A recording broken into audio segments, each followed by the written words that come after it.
on est sur littéralement la plus grosse séance que j'ai jamais fait. Je crois sincèrement que c'est l'une des plus grosses séances que j'ai fait. Au niveau PR, au niveau perf, c'était juste hallucinant. J'ai même pas envie de vous faire plus attendre en fait. Il va falloir qu'on commence dès maintenant à résumer ce putain de lower volume. Mais avant, je vais juste vous expliquer un petit truc, c'est-à-dire que certes je suis en lower volume, mais uniquement sur mes gros lifts. Sur les petits lifts, je suis un peu en mix entre volume et lourd, tout simplement parce que comme vous le savez peut-être, je suis à 3 séances semaine et j'ai une séance full body. Dans la séance full body, je suis en lourd sur mes main lifts et je fais pas mes exos secondaires. Ceci étant dit, on va dès maintenant pouvoir résumer cette séance niveau élite, que dis-je, niveau dieu. J'abuse un petit peu. Sans plus tarder, on commence avec du behind the back deadlift et souvenez-vous, la semaine dernière, j'avais fait un 160 kg pour 4 répétitions qui était dur. Vraiment dur. Et durant cette séance, j'ai mis 162,5 kg. Donc 2,5 kg au-dessus. Et j'ai pas fait 3 reps. J'ai pas fait 4 reps. J'ai pas fait 5 reps. J'adore cette vanne. J'en ai fait 8, mec. Premier set, alors que je revenais d'une éval de demi-fond, hein, voilà, à laquelle j'ai eu 14,5, hein, voilà. Qui a dit que les powerlifters avaient pas de cardio, hein? Voilà. PR plus 4 répétitions et plus 2,5 kg.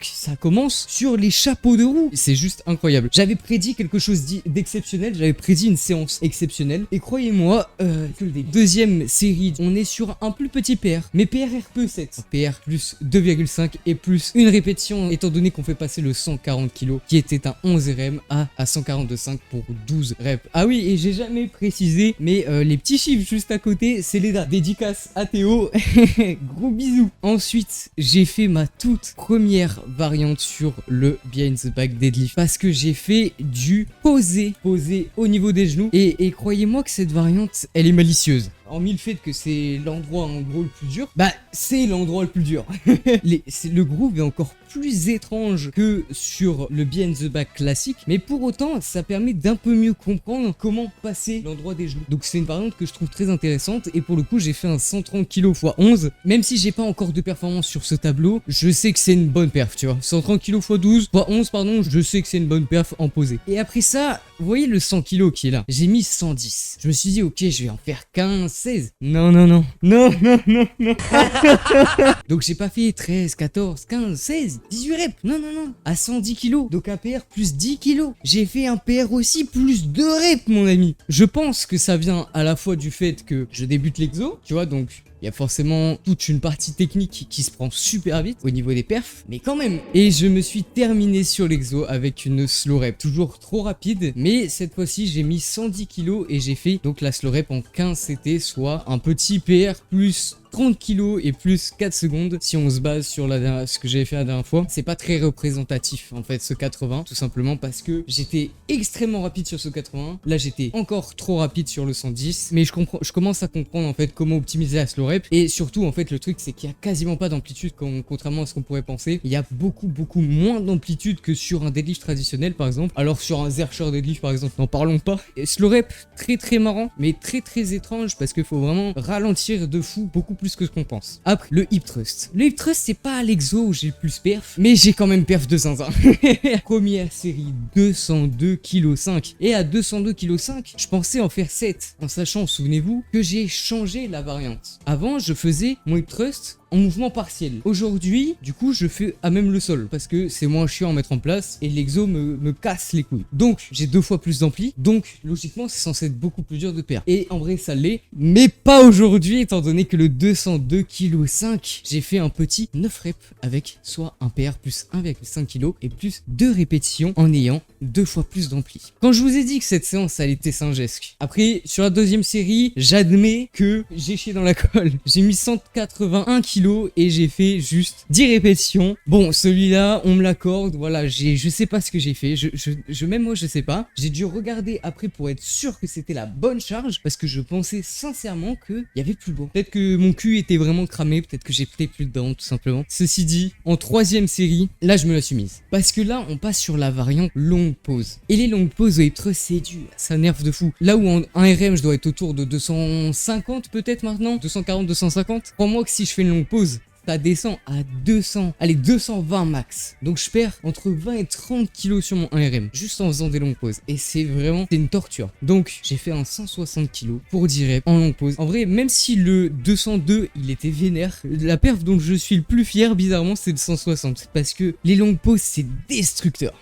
C'est destructeur. Après ça, on passe à un petit superset d'exos, plus d'isolation. Du coup, on commence à rentrer dans les exos où, comme je vous ai dit, je fais en fait un mix. Pour le coup, ça s'est pas du tout appliqué sur le leg curl allongé, étant donné que j'ai fait du volume, parce que c'est ce qui me semblait le plus simple à PR, et parce que j'avoue que là, pour le coup, j'avais un peu la flemme de taper vraiment des trucs bien durs. Donc, j'ai fait un petit PR plus 1,1 kg sur le 14 RM, le faisant passer de 47,3 kg à 48,4 tranquillement. PR un peu chill, on met juste un peu de volume, et là mon pote, là on est plus sur un peu de volume, parce que là on passe de 14 à un 32 RM. J'avais un trou entre le 29 et le 39, alors j'ai voulu le compléter, j'ai mis 29 kilos, j'ai arrêté à 32. En fait, j'arrivais plus à contracter mon muscle, c'est aussi simple que ça. Du coup, j'étais obligé de compenser en donnant un peu plus d'élan. J'ai fait 30 reps, 31, 32, impossible après. Et là les amis, on passe au deuxième exercice où le PR a été rocambolesque. Abracadabranquesque. Étant donné qu'on passe Natural Leg Extension, bro. Là, je me suis dit, ok, aujourd'hui, j'ai envie d'aller faire un peu de lourd. Parce que ça fait longtemps que j'en ai pas fait sur le Natural. Ma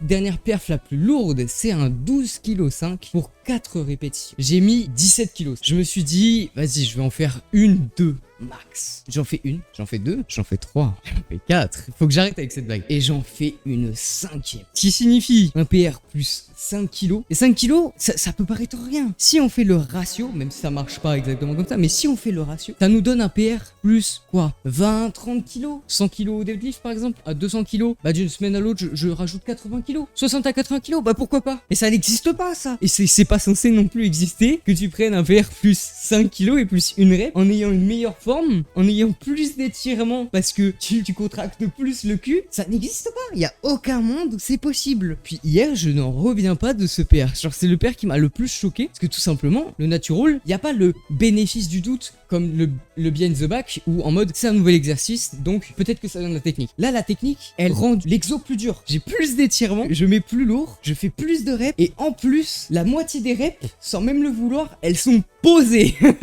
C'est du n'importe quoi. Donc on peut rajouter 17,5 kg, un mois sans avoir taffé l'exo. Hein. Toujours est-il que si le 17,5, bah il est là, forcément que ce 10 RM n'est plus. C'est de la logique, ce sont des mathématiques. Et évidemment qu'il a été bougé en fait, étant donné que j'ai mis 11 kg et j'ai fait 8 répétitions. Et voilà, je sais pas. Donc la prochaine fois, je testerai encore plus lourd. Peut-être un 22,5 kg, peut-être un 25 kg pour... Et si jamais je mets 25 kg et que je fais encore 5 reps, par contre là je pleure. Hein. On en a fini avec ce superset. Et maintenant on va passer au triset qu'on pourrait appeler le triset de la santé. Étant donné qu'on a des extensions de poignet, curl de poignet et des extensions mollets assises. Bon, extension de poignet, la dernière fois j'avais, mais c'était super dur à PR. Je me suis dit mais putain, jamais je vais réussir à repérer la semaine prochaine. Au final, j'ai fait un petit PR plus 0,5 kg, faisant passer le 19 RM de 12 kg à 13. Ensuite, en deuxième série, j'ai fait un PR plus 0,5 kg et plus quasiment 10 reps. Plus 8 reps pour être exact. Même moi, Ensuite, pour mes curls de poignet. Non, mais putain, j'avais oublié celui-là. Oh, non, mais en fait, c'est pas que le natural, c'est pas que le behind the back, c'est pas tous les exos, c'était singesque. Curl poignet, je passe de ce qui se rapproche le plus, c'est 33,5 kg. Je passe d'un 33,5 kg x 15 à un 35. Donc 35, je pensais faire quoi? Entre 9 et 14, tu vois. Bah, j'en ai pas fait 9, ni 14, ni 15, ni même 19, tu vois, comme le voudrait. Allez, dans le meilleur des cas, j'en ai fait 22, mec. J'en ai fait 22. Je sais pas si vous vous rendez compte. C'est un PR plus 7 kg 5 sur des curls poignets. Plus 7 kg 5 et plus 3 reps. Vraiment, je crois que je me suis chargé, frère. Mais moi, je ne vois pas d'où ça peut venir. La seule explication logique à tout ça, c'est soit... c'est parce que j'ai augmenté les calories, mais ça fait 2 jours. Wow, on en parlera dans le prochain Daily Recap. Soit parce que j'ai été faire mon éval de demi-fond. Peut-être j'étais plus oxygéné, je sais pas. En deuxième série, du coup, bah évidemment le 27,5 kg, tu vois, j'avais mis 28, pensant en faire quoi, entre 16 et 18. Non, mon ami. Et j'en ai pas fait 20 non plus, tu vois, à 28 kg. J'en ai pas fait 22, j'en ai pas fait 23, pas 24, pas 25, pas 26, 27. J'en ai fait 40. Non mais au bout d'un moment, 28 kilos x 40, soit un PR plus 20 reps. Bah pourquoi pas? Pourquoi pas? Mec, what the fuck? D'où ça sort ce genre de truc? Alors attendez, je viens de repenser un truc. Sur les wrist curls, je peux avoir une explication. Tout simplement parce que avant, je mettais la barre comme ceci. Donc le pouce pas au même endroit que les doigts. Mais par contre, j'avais plus souvent des douleurs, des gênes au niveau du poignet. Et du coup aujourd'hui je me suis dit ok, je vais tenter de mettre mon pouce en suicide grip pour voir un peu ce que ça donne. Et franchement, j'avais quasiment pas de tension. C'était vraiment que dans les dernières reps où je commençais à avoir une gêne. Donc nickel. Mais peut-être, je dis bien peut-être, encore que vu que je serrais la main bien fort, ça m'étonnerait. Mais peut-être que ça a réduit le bras de levier et que par conséquent ça a rendu l'exo plus simple. Deuxième théorie, c'est que vu que j'ai moins mal, je peux produire plus de force. Troisième théorie, c'est que je suis un monstre. Perso, j'ai une petite préférence pour la troisième. Mais les trois théories se valent et on verra bien pendant la prochaine fois que j'en ferai. Et je vais continuer d'être en suicide grip tout simplement parce que du coup ça me fait moins mal et je suis meilleur. Ceci étant dit, on va pouvoir passer aux extensions mollets assises qui est le dernier exo. Et donc j'ai changé un petit peu le setup, c'est-à-dire qu'avant je le faisais sur un step, maintenant je mets mes pieds sur un poids. Faudra que j'essaye avec deux poids parce que là du coup mes pieds étaient vachement proches. Comme je vous avais dit la dernière fois, je ne peux pas déraquer les poids lourds avec l'ancien setup, c'était pas pratique. Alors que là avec le nouveau setup, bah c'était banger étant donné que j'ai mis 160 kilos et j'ai fait 5 reps en tempo 2-1.